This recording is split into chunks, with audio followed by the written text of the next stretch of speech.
Orlando. ¿Cómo están? Muy buenas tardes. Ya comenzamos a acompañarlos en este nuevo capítulo de Mineduc al aire. Vamos a estar hablando respecto a este retorno a clase seguro y un poco como para hacer una conexión a lo que vamos a comenzar a hablar. Durante todas estas semanas se han estado entregando los premios Nobel de distintas ramas, de distintas categorías. En el caso de la medicina, por ejemplo, el británico Michael Houghton, los norteamericanos de Harvey G. Alter y Charles M. Rice fueron galardonados este año con el premio Nobel de Medicina por el descubrimiento del virus de la hepatitis C. Probablemente el próximo año el premio Nobel de Medicina sea a quien descubra la cura contra el coronavirus, la vacuna podrá ser. Pero mientras esto no exista, tenemos que cuidarnos. Y para hablar de eso estamos junto al doctor Humberto Soriano, pediatra de la Universidad Católica, presidente bendigo, de la Asociación Médica para la Prevención, para hablar de este retorno seguro, cómo hacerlo de la mejor manera posible. ¿Cómo está, doctor? Muy buenas tardes. Hola, Sebastián, un saludo a ti y a todos los auditores del Mineduc al aire. Qué bueno aportar a la educación, aportar al Ministerio de Educación, porque los niños son nuestro foco. Y como lo mencionaste, dijiste las vacunas, cuando hay una vacuna, un premio Nobel para la vacuna, la verdad, qué bueno que la gente ahora se dé cuenta del valor de las vacunas. Imagínate si no hubiese vacunas contra el sarampión, que ahora estamos revacunando a todos los niños bajo 5 años, ojo, estaría mucho peor que el COVID. El sarampión es un virus 10 veces más contagioso que el COVID y 10 veces más dañino, por lo tanto, las vacunas esenciales. Qué increíble. Y la hepatitis, tú mencionaste, Sebastián, el premio Nobel de la hepatitis, eso me toca mucho porque yo soy hepatólogo de trasplante hepático, tengo 2 niñitos hospitalizados en este momento en la Universidad Católica con post-trasplante hepático, y la verdad es que la hepatitis C en adultos, no en niños, es la causa número 1 de trasplante hepático después de la obesidad, que es el problema número 1 de salud en Chile. Qué increíble, doctor, cómo uno va en la medicina, la ciencia, va investigando, va generando estos desarrollos. A principios del año, a fines del año pasado, bien digo, hablamos del coronavirus y veíamos como este virus que estaba en Asia, que era muy lejano, nosotros todavía mucho estábamos en la playa viendo estas noticias, como que podría llegar eventualmente y nunca imaginamos que iba a tocarnos tan fuerte, pero también con una realidad que se ha ido acomodando también a todo el mundo. No ha tocado, yo creo que todo el mundo, vivir esto del coronavirus. Y hemos ido aprendiendo también un poquito más respecto a esto, justamente, a este virus.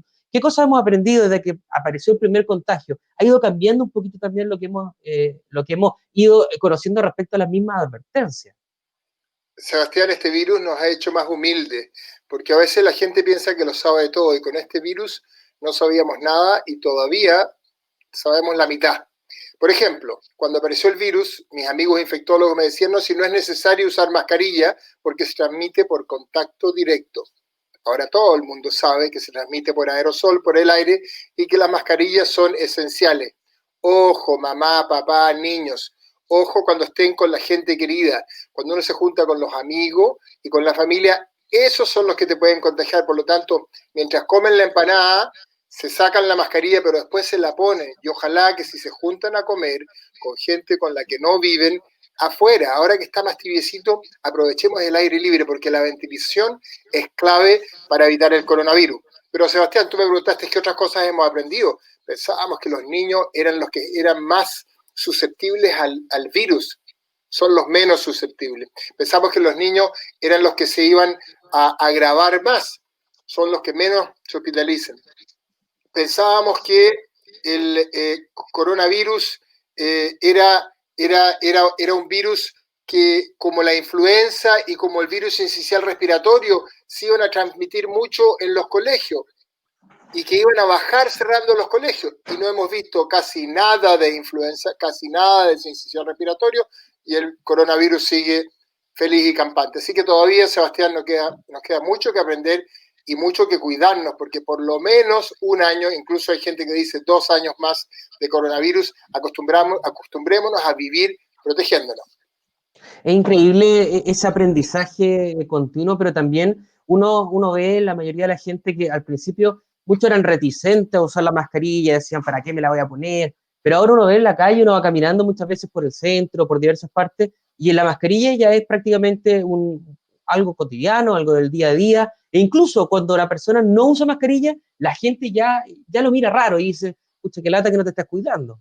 Mira, Sebastián, ayer estuve ayudándoles juntándome con Florencia, una niña que dijo, ábranos la puerta para que podamos pasear, incluso aunque estemos en cuarentena, Florencia, y la escucharon. Entonces estábamos conversando con ella y caminando de vuelta de la Moneda por el centro, todo el mundo con mascarillas. O sea, la gente está poniéndose seria, está escuchando. Lo que tenemos que recordar es que la gente que más queremos también nos puede contagiar. Un amigo que no veíamos hace un tiempo, que justo ahora nos empezamos a juntar, hay que usar mascarilla, súper importante protegerse, porque si bien el virus es mucho más benigno en niños, van más de 50 niños muertos en Chile por el virus. Por lo tanto, ojo, no es benigno, ojo, no es gratis la cosa y hay que tener cuidado. Doctor, bueno, en los niños se ha recomendado que los niños menores de 2 años no usen mascarilla.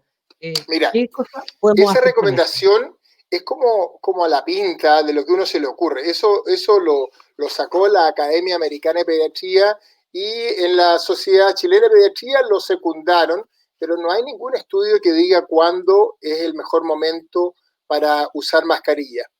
Lo que sí sabemos es que si no usas la mascarilla, la probabilidad de contagiarte y de contagiarte con una dosis de virus más alta que te hace ser más grave es mucho mayor. Por lo tanto, ayer por internet le compré a mis hijas como 12 mascarillas. Sí, acabo, tengo 2 de 4 años y ellas no tienen ningún problema en usar la mascarilla. Y la semana pasada estaba examinando un niñito de 3 años, le saqué la mascarilla para examinarlo y me dijo, doctor, no me saque la mascarilla. ¿Pero por qué? Porque me puede dar el virus. Entonces, los niños ya están entrenados y saben cómo hacerlo. Y hay una mascarilla preciosa, hay una mascarilla con caras especiales. Hoy día había uno que tenía una sonrisa grande, con dientes grandes. O sea, hay todo tipo de mascarillas que hacen con los niños, las usen contentos. Y hay todo tipo de escudos faciales que agregan un toque más de protección cuando uno va a estar con gente. En el caso de estos escudos faciales, doctor, ¿cuál puede ser la recomendación, sobre todo con aquellas personas, o aquellos niños en realidad, que son más grandes y les da cierto temor ver a otras personas con mascarilla, que no los reconocen muchas veces? ¿Cómo se puede trabajar también con Fíjate eso? que lo hemos conversado con otros pediatras. De hecho, la representante de la infancia del Colegio Médico, la doctora Yáñez, conversando decía, las mascarillas ojalá sean transparentes y los escudos faciales tienen la ventaja que uno puede ver los ojos, porque la comunicación de las emociones es clave en el desarrollo de los niños. Entonces, quizás sería bueno que las profesoras usaran escudos faciales, pero transparentes, de manera que los niños les pudieran ver la cara, y mascarilla también transparente, de manera que haya ese contacto social que es tan esencial para los niños, Sebastián. Doctor, estamos conversando con el doctor Humberto Soriano, él es pediatra de la Universidad Católica y presidente de la Asociación Médica para la Prevención. Hemos visto, doctor, que durante estos últimos meses, estos últimos 3 meses en realidad, muchas zonas que han sido privilegiadas, si lo podemos decir en cierto sentido, donde por su condición geográfica, por la cantidad de población, han visto el número de contagios, incluso en algunos lugares, a 0 o a 1. Y eso ha permitido que muchas escuelas comiencen a abrir y que empiecen a pedirle al Ministerio de Educación, al Ministerio de Salud, las peticiones para poder ver la posibilidad de darle este lugar de contención a los niños. ¿Qué recomendaciones le ha entregado, doctor, al Ministerio de Educación para poder volver a abrir las escuelas, pero además que sea una apertura segura? La recomendación más fuerte, Sebastián, es a apoyar a los colegios más vulnerables, porque todos van a demandar que sus niños vuelvan a clase. En este momento hay un consenso que hay que volver a clase lo antes posible, pero también hay consenso que no se puede volver a clase si vamos hacia atrás con la pandemia. ¿No es cierto? Las Condes fue hacia atrás con la pandemia, pasó de etapa 3 a etapa 2. Por lo tanto, hay que garantizar que cuando se abra, que va a ser etapa 4 o 5 en general, el colegio que abra tenga todos los elementos disponibles para que no se contagien los niños y los profesores. Entonces, que hayan escudos faciales físicamente, que haya mascarilla, que haya alcohol gel, que haya ventilación, que los cursos sean un poco más chicos, porque mientras más grandes los cursos, si se contagia uno, se contagian todos. Que dentro del colegio los flujos de gente estén hechos de una manera que no se junten unos con otros. Eso se llama cohorte o burbuja. Eso lo están usando mucho en Europa. Y que nos preocupemos desde que el niño sale de su casa hasta que el niño vuelve, porque en el transporte también se pueden contagiar. Entonces, lo que le hemos dicho al ministerio es ayude a los colegios a que cumplan su objetivo de estar preparados para evitar el contagio. Y el segundo consejo para educación, pero también para el Ministerio de Salud, lo hemos conversado con el doctor París, que la trazabilidad sea excelente, que ojalá haya una persona del Ministerio de Salud asignada a cada colegio, como preludio también a que los colegios tengan enfermeras, ¿no es cierto? En Chile debiese haber una ley que los colegios tengan enfermeras, cada colegio una enfermera. Eso pasa en los colegios privados, ¿por qué no va a pasar en los colegios públicos? Es clave también el tema de la prevención. Y hemos visto que en muchos casos, en la mayoría de los casos en realidad, los colegios antes de iniciar las clases formales, cuando se hace la petición, se hace este proceso de inducción a los profesores, a los alumnos, integran a los papás para que también ellos sientan esta tranquilidad de este retorno, que están las mascarillas necesarias, está el alcohol gel, están todas las medidas. Uno ha podido ver eso, digamos, en este proceso de apertura. Eso se ha hecho también en consulta con el área médica?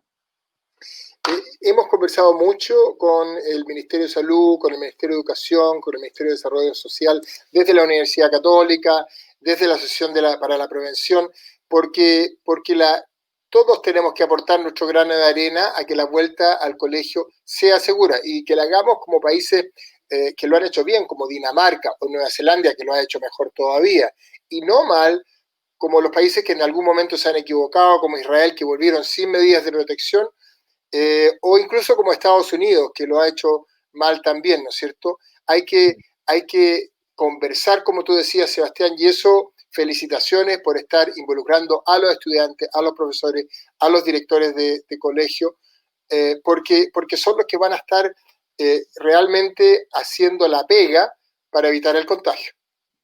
Doctor, hemos visto que el retorno a clases se ha estado priorizando en algunas zonas, particularmente los chicos de tercero y cuarto medio, que son los más grandes, y los papás también se les genera cierta preocupación de qué hacer cuando llega el hijo a la casa, cómo lo mando, qué recomendaciones, una especie de ABC que tienen que hacer los papás para poder mandarlo y a la vuelta, porque se ha hablado mucho, por ejemplo, de que cuando uno llega se tiene que sacar la ropa, ir a ducharse. ¿Cómo hay que trabajar eso con los chicos que son más grandes? El primer consejo para los adolescentes es que usen mascarilla, ¿no es cierto? Que los papás les provean 5 mascarillas para que usen una cada día, ojalá de género para proteger el medio ambiente, ojalá con 3 capas, y que esas mascarillas las usen todo el tiempo que están fuera de la casa, que no se las saquen. El segundo consejo es que si tienen escudo facial, usen escudo facial, porque es un factor adicional. A veces es incómodo porque se empaña, entonces si van a estar trabajando, escribiendo, de repente se lo podrán sacar.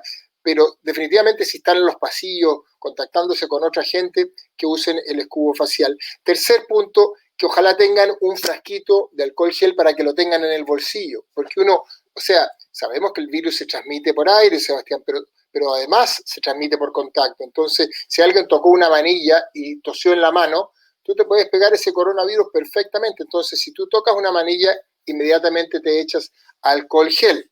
Ahora, cuando ese adolescente esté en el colegio, insistirle en la distancia, ¿no es cierto? Uno necesita apegarse a los que quiere y a los compañeros también. Entonces, por lo menos 1,5 metros, ojalá 2 metros de distancia. Y si están comiendo, ponerse la mascarilla después de comer y tratar de comer también a 1,5 metros, 2 metros. Esas son algunas de las medidas, Sebastián. Al volver a la casa, puede ser una recomendación ducharse, dejar la ropa afuera, o eso, porque me acuerdo que cuando comenzamos todo el tema de la pandemia, era como casi un obligatorio de llegar, sacarse la ropa. ¿Eso ya se ha ido descartando con el tiempo o sigue siendo necesario? Mira, estamos en el Ministerio de Educación, quiere decir que tenemos que hablar de cosas sabidas y hay muchas cosas que todavía no sabemos. ¿Cuál es la mejor manera de cuidarse al volver? No hay una evidencia científica que diga así hay que hacerlo. Te puedo contar qué hago yo y qué hace mi mujer que trabajamos fuera de la casa. Llegamos a la casa, nos quitamos la ropa, y nos vamos a duchar inmediatamente. Y la ropa la dejamos en una bolsa y la lavamos después con jabón. Si tú lavas con detergente, se muere el virus. Pero es una buena idea darse una ducha al llegar a la casa y lavar la ropa todos los días. Ahora, doctor, estamos en una etapa que eh, llegó a septiembre, ya estaba comenzando recién octubre, y la predominancia de las alergias, sobre todo en los niños, en los jóvenes, comienza a ser bastante frecuente. Y hay muchas que vienen no solamente asociadas con el romadizo, sino que con tos, y eso puede además generar algún grado de preocupación extra en los papás. ¿Cómo poder distinguir esto es alergia? Mira, he visto hartos niños con tos en la consulta y sobre todo con moco. El coronavirus no da tanto moco, pero sí da tos. Ahora, si tú tienes solamente tos, solamente cuando sacuden la sábana o cuando sales debajo de un árbol que está floreciendo, eso es alergia. Si además tienes una familia que son alérgicos y tú tienes historia de rinitis, eso es alergia. Pero las alergias no dan fiebre, las alergias no dan dolor muscular, las alergias no dan dolor de cabeza, sobre todo atrás. Cuando hay sinusitis, sí, pero en general no. Por lo tanto, hay que tratar las alergias, hay que preocuparse que es primavera, sobre todo ahora que no hay virus, entonces si hay una tos o un moco, es más probable que sea una alergia que un virus, pero si tienes cualquier otro síntoma como decaimiento, falta de olfato, síntomas digestivos, pensar en el coronavirus, porque en ese caso tienes que aislarte y los que has estado en contacto necesitan estar en cuarentena.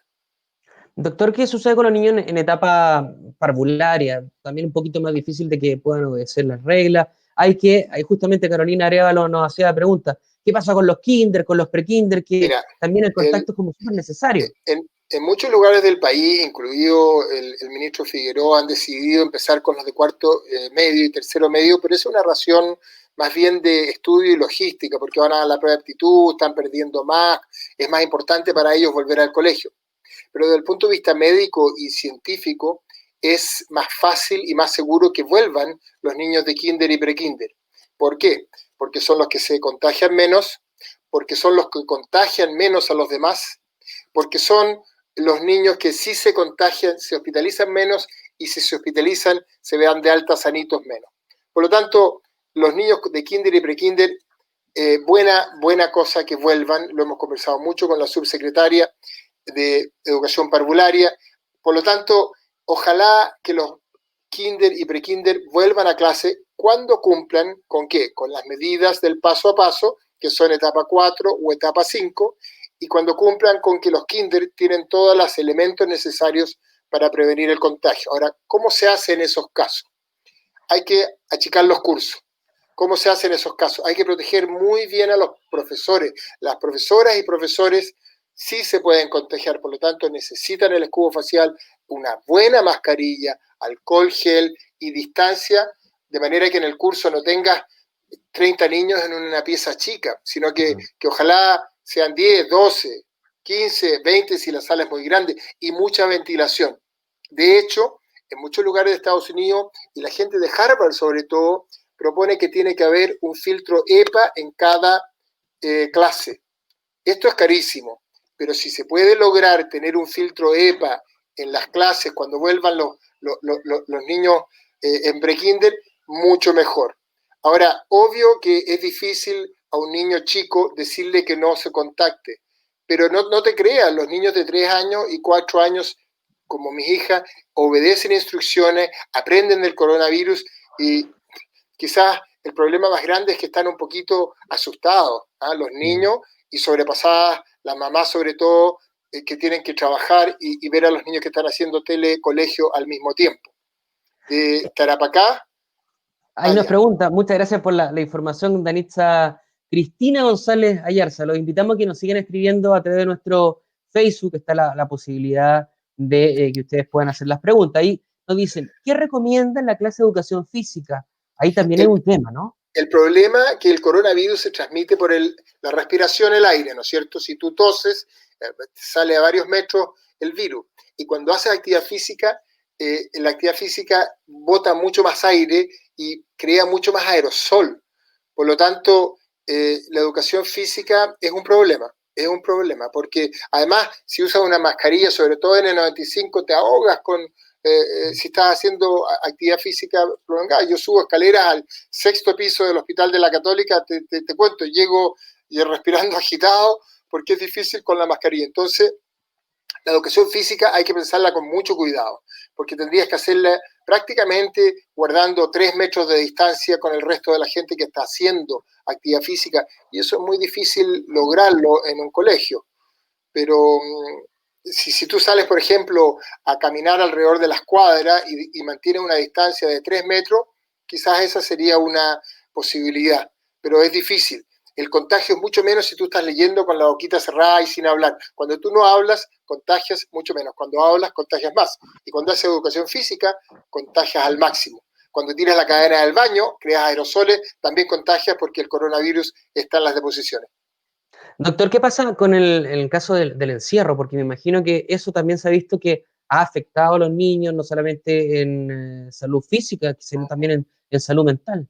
Hay una pediatra, Marcela Monge, en la Universidad Católica, que me conversaba ayer, me decía, estamos tabulando el estrés con que están llegando los niños.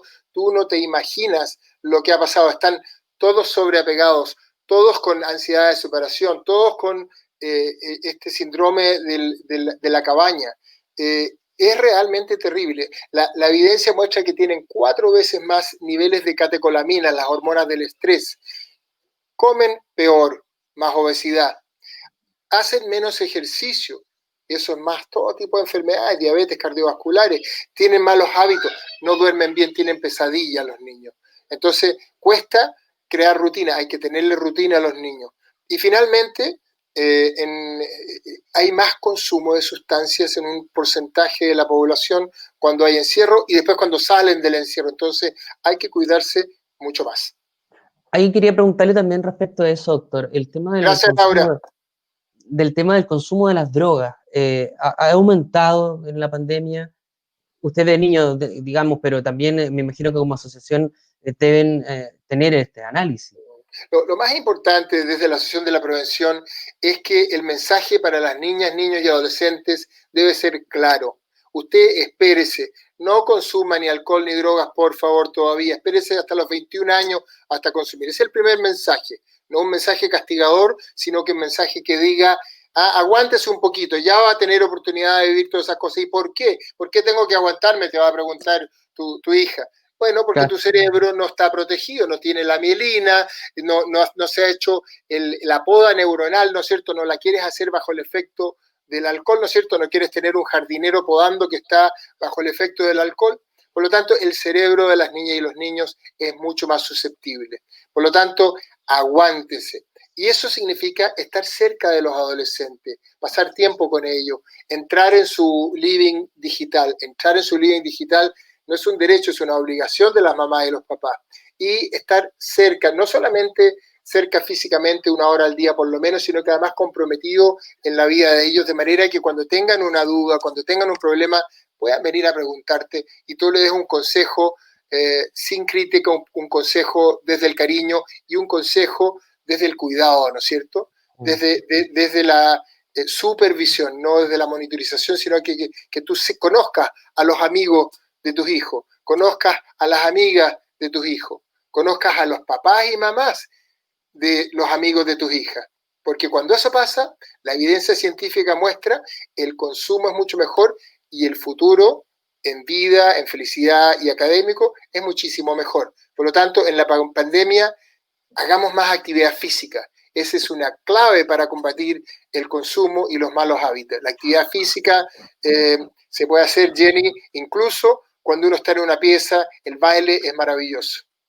Nos pregunta Jenny, ¿el uso de mascarilla en niños afecta el ingreso de oxígeno en ellos? Absolutamente no.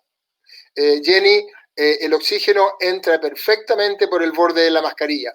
Lo que puede pasar es que si empiezas a hacer actividad física con la mascarilla, puede aumentar el nivel de anhídrido carbónico, CO2. Pero un ejercicio leve a moderado, no hay ningún problema hacerlo con mascarilla. Por lo tanto, Jenny, si tu hija va a la plaza a jugar y está corriendo, que corra con mascarilla, que se acostumbre que nos quedan 1 o 2 años con mascarilla todavía. Los niños crónicos, Constanza pregunta, ¿qué pasa con ellos? La verdad es que hay que tener cuidado, depende de qué enfermedad crónica tiene, ¿no es cierto?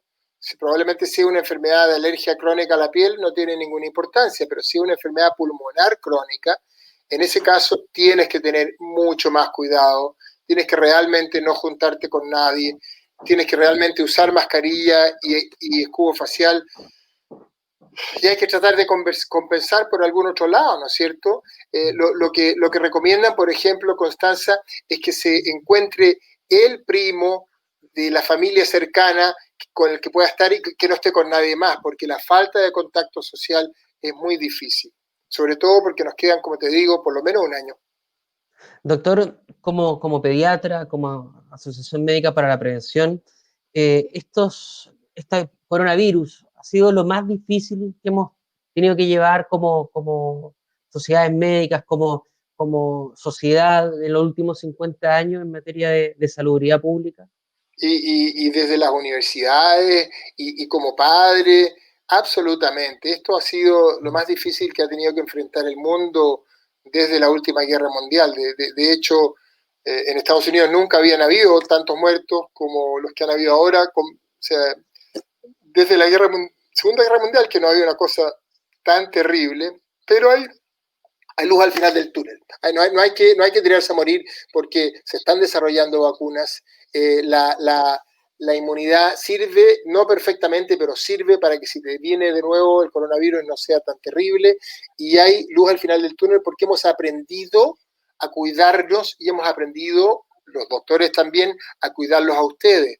En España, por ejemplo, que tuvieron una segunda ola peor que la primera, no sé si tuviste, peor que la primera, los Sí. muertos han sido muchísimo, muchísimo menos. ¿Por qué? Porque la gente se sabe cuidar, sabe cuándo consultar, sabe cómo cuidarse mejor y los médicos también sabemos mejor cómo cuidar a las personas con coronavirus. Así que ánimo, que nos queda harto tiempo, pero sabemos cómo enfrentar al coronavirus. Es una nueva realidad a la que nos hemos adaptado y los chilenos tenemos esa gracia, ¿eh? Salimos adelante a pesar de todas las cosas. Sí, somos resilientes y me imagino que también hay que unirse como sociedad, me imagino, en esta lucha contra el coronavirus, porque le puede tocar a cualquier persona, pero uno lo puede evitar de todas maneras si uno toma las medidas y los cuidados necesarios. Definitivamente es bueno que todos aportemos, ¿no es cierto? Y que nos olvidemos de nuestras diferencias, nos olvidemos de si estás en la Chile, si estás en la Católica, si eres de izquierda, si eres de derecha, si eres de la Católica o el Colo, no importa, somos todos chilenos, estamos todos ayudándonos, porque hay niños muriéndose, hay abuelitos muriéndose, estamos todos sufriendo. O sea, te digo, la gente que llega a la consulta, no hay ni una pareja que no haya peleado más en este tiempo de pandemia que el año pasado, ni una.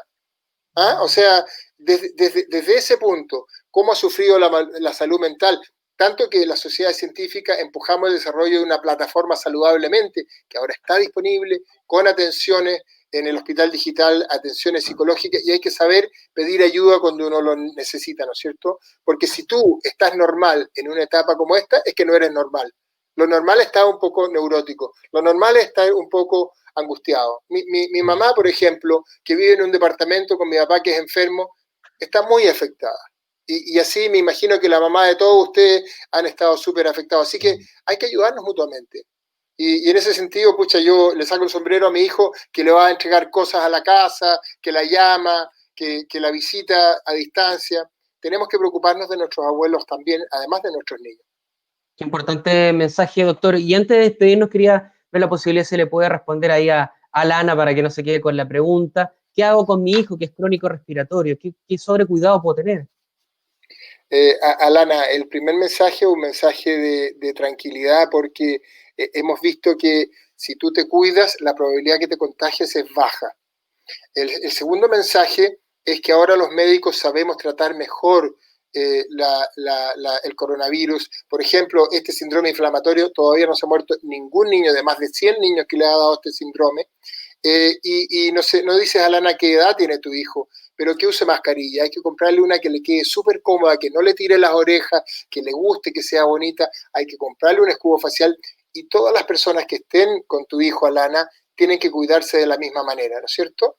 El papá, la mamá, los tíos, los amigos, cualquier persona que esté cerca de tu hijo, que se haya cuidado de la forma más rigurosa, que significa mascarilla todo el tiempo, distancia, alcohol gel y escudo facial.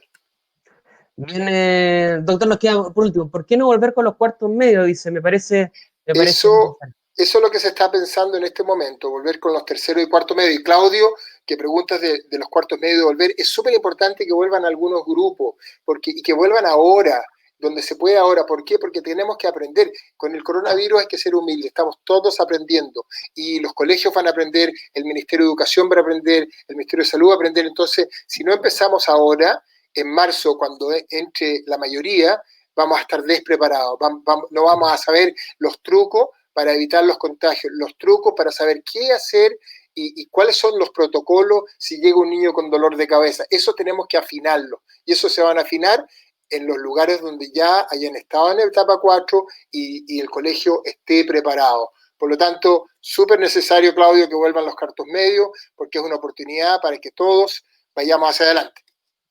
Bien, doctor, quiero agradecer la oportunidad de conversar con nosotros, de entregarnos estas claves, las herramientas de poder seguir educando respecto a este virus que nos ha impactado no solamente a nosotros, sino que también a todo el mundo. Agradecer también a la gente que nos ha escrito a través de nuestro Facebook Live, de toda la gente que nos ha visto, y hacemos la invitación a quienes se estén conectando ahora. Esta cápsula queda en nuestro Facebook Live para que ustedes la puedan ver, puedan también compartirla con otras personas, porque es súper necesaria tener esta conversación, sobre todo la educación con los más chiquititos. Así que, doctor, muchísimas gracias por su tiempo y que esté muy bien. Un placer poder hacer lo que se pueda para la educación de los niños y un retorno seguro, porque prevenir es mejor que curar. Así es, doctor Humberto Soriano, él es el pediatra de la Universidad Católica, presidente de la Asociación Médica para la Prevención, conversando con nosotros en el Mineduc al aire en este capítulo número 16, y nos reencontraremos el próximo jueves con otro especialista. Muchas gracias, doctor.